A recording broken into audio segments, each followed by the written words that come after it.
Hi guys, Jeff at Slavens Racing. This video is about how to install a fan kit on any of the TPI models, 18, 19, or 20s. And they all install the same. And for these 20 models, I first have to express my total disgust with Trailtech and KTM for hogging the market on this product. So KTM and Trailtech entered an exclusive agreement to where you can only buy it through a KTM dealer for the first year. And what's the problem with that is, the other ones we sell are like $169, $79, right in that range. This one with fan kit and auxiliary wiring harness that you have to buy adds up to about $260. So they're sticking it to you, and it really pisses me off. So beyond that, let's get back to the installation here. So first, you got to remove the tank and the seat. And then right here is a bolt that holds on the radiator. There's one there and there's one down below that I've already taken out. Just to speed up this process here. And now these chintzy little louvers come off.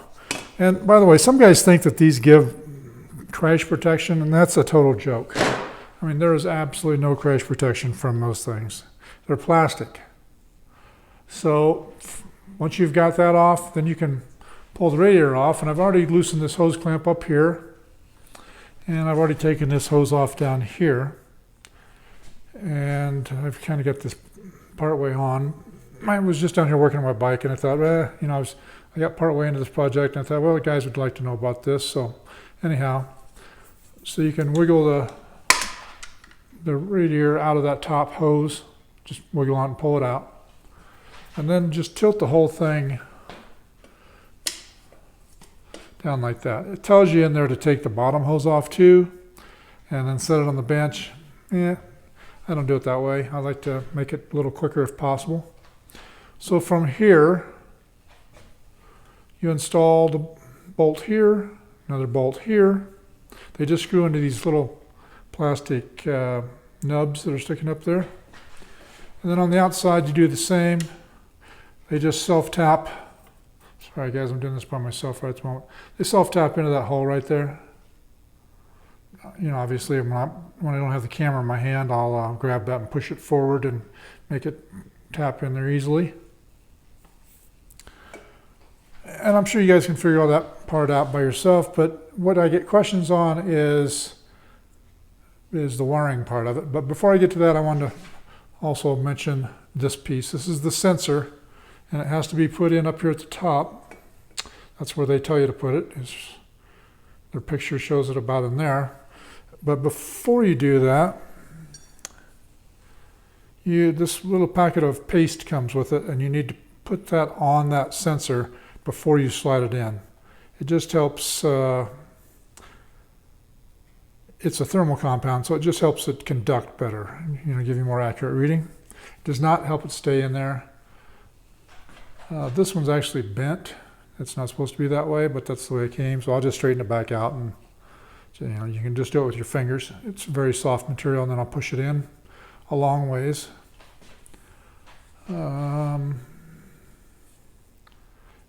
And you don't have to force these things. I mean, you do have to push them pretty hard, and you could even use like a rubber mallet or something and tap on them.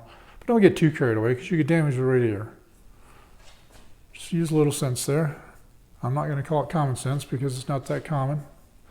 From there, there's an electrical connector. It's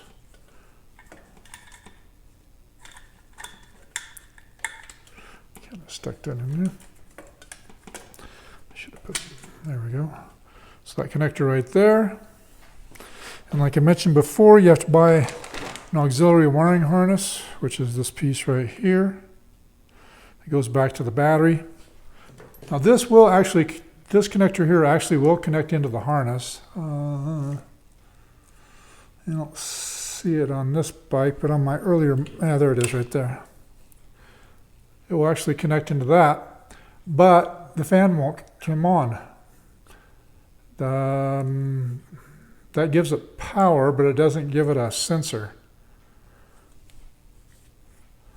There's another piece that you can buy from KTM that you can connect in here if you want it to do it, but then you lose, it kind of bypasses this, I believe. I'm not positive on that, but I think it does. Anyhow, I do it like it came from in the kit, and that is I plug this in right here. Then, you route this back to the battery. However you want to do it. I'm going to run it, right through this area, and then down over here, right through this, behind this backbone of this frame. And then I'm going to bring it up here. There's kind of a little channel in the plastic here. I'm going to run it back, and then it connects to the battery. So I don't recommend that you plug it in straight to the factory harness, because then you have to buy that other piece, which I don't remember the name of, or the cost of it, or if it's even available. And I'm not even sure how well the fan works that way. Trail Tech makes this product, obviously, and they intend for you to plug it into the battery. So that's what you should do.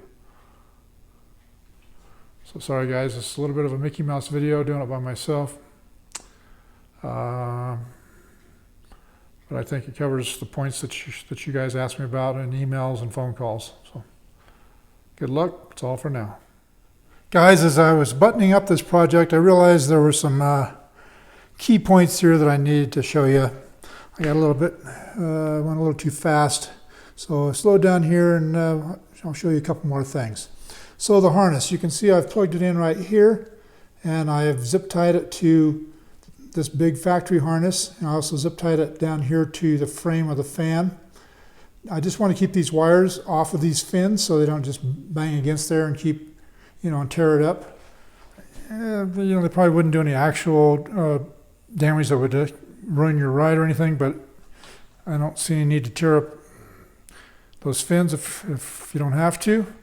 You see that I've got this sensor here in there now, and that's about all the farther it needs to go. It doesn't need to be flush or anything. And I did tap on it a little bit with just a little plastic mallet. And then right here was something of concern. The way this was zip tied onto here, the ends of the zip tie were up against the fins, and as I was mounting it, they were gouging up the fins. So I cut those zip ties and relocated the ends of them to the back side of it instead of the front. Just a little tip that you might want to do before you mount it up so you don't gouge your fins like I did. And then you can see I ran it back, the harness back here behind this strap, underneath this strap, down underneath the backbone of the frame. Then here it is laying on top of the oil tank. And then I've got it underneath the shock body here, underneath the shock bolt. You could also run it on top of the shock bolt, whatever turns you on. And then here I popped the ECU loose and put the wiring harness underneath there because there's a pretty good gap underneath there. So I ran the harness underneath. I hate it when I see bikes, you pop the seat off and it just looks like a bunch of spaghetti under there. Wires running every which direction where guys have added stuff and they just kind of wadded up the wires. It looks like hell. And eventually it'll bite you in the ass because, a wire will rub on something or get pinched by the seat or whatever because you didn't install it correctly. So there it is, that orange wire right there. That's the harness wire. And I ran it back here. Here's the positive battery terminal right here underneath this boot. So you can hardly even see it the way I did it. Then the ground wire, let's see, where is it? Oh, it's right there. And I ran it behind this fuse block. It just took like an extra minute to make it clean instead of having some ghetto-ass job.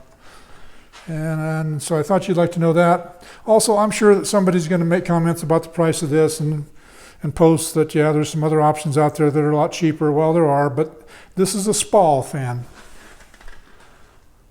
There's the name right there. They're made in Italy. This is a very reputable fan maker. They're used on all the KTM EXC models, come with those from the factory. A lot of other brands use them as well. The big KTMs, the 1090, 1190, 1290, all use them. That's a very high quality fan. So for me, I'd rather go with something I know works well versus some cheap Chinese junk that has poor mounts and probably has a short life. I'm sorry, I don't have time for that stuff. When I ride, I want my stuff to work. I don't want to have to be worrying about it or have it fail out on a trail right when you're in the middle of a tough section where you need it to work. You'll forget all about those few extra dollars you spent when you're out there and your motor's boiling over because your fan quit on you. So I think I've given you enough information on this job, and appreciate you watching. Guys, please join our YouTube channel. Like us on Facebook and follow us on Instagram. And below this video in the detail section, I'll put a link to the fan kit. If you have any questions, you're always free to give us a call or drop us an email, info@slavensracing.com. We get overwhelmed with emails sometimes and just can't keep up. So if you really need to talk to us, pick up the phone and call us. Don't whine that we didn't answer your email. Pick up the phone, call us. We answer calls all day, every day.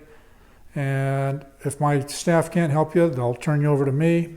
And we do everything we can to give you good customer service. But I'm sorry, we cannot always keep up with emails. We get thousands per week.